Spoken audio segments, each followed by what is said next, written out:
Everyone's talking about AI like it's gonna change everything. Billions are being thrown at it. But here is the truth. AI is a bubble. Think of a bubble like a gambling game. There is a commodity like AI companies, tech stocks, and people think it's gonna bring huge profits. So money flows in. Everyone buys shares. Prices go up. But what makes it a bubble? The commodity itself isn't actually that profitable. The prices are rising based on hype, not real value. This AI bubble is 17 times bigger than the dot-com bubble and 4 times bigger than 2008. OpenAI is valued at 500 billion and has never made a profit, not once.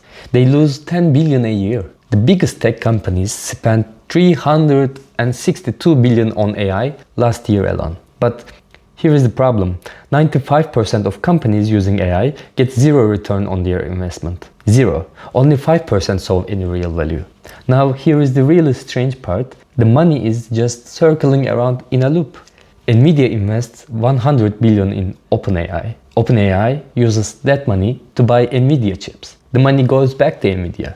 Microsoft commits 250 billion in cloud computing in OpenAI. Guess where OpenAI runs its services? On Microsoft's cloud. So Microsoft pays itself. Nearly half of Microsoft's entire feature business now depends on OpenAI, a company that's never made a profit. If OpenAI stumbles, the ripple effect hits Microsoft, Oracle, Nvidia, and the banks connected to them. And here is where it gets really ugly.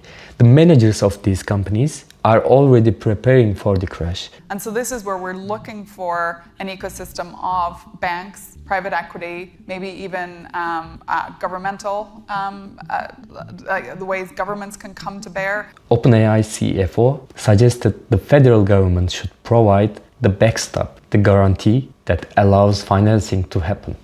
They sent letters to the White House requesting tax credits and loan guarantees. They want taxpayers, meaning workers, to cover their bets when the bubble pops.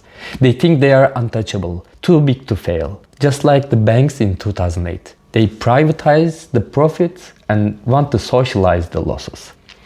Burry, the guy who predicted 2008 crash, warns this AI bubble is so massive that when it bursts, the government will try to save it but may not be able to do.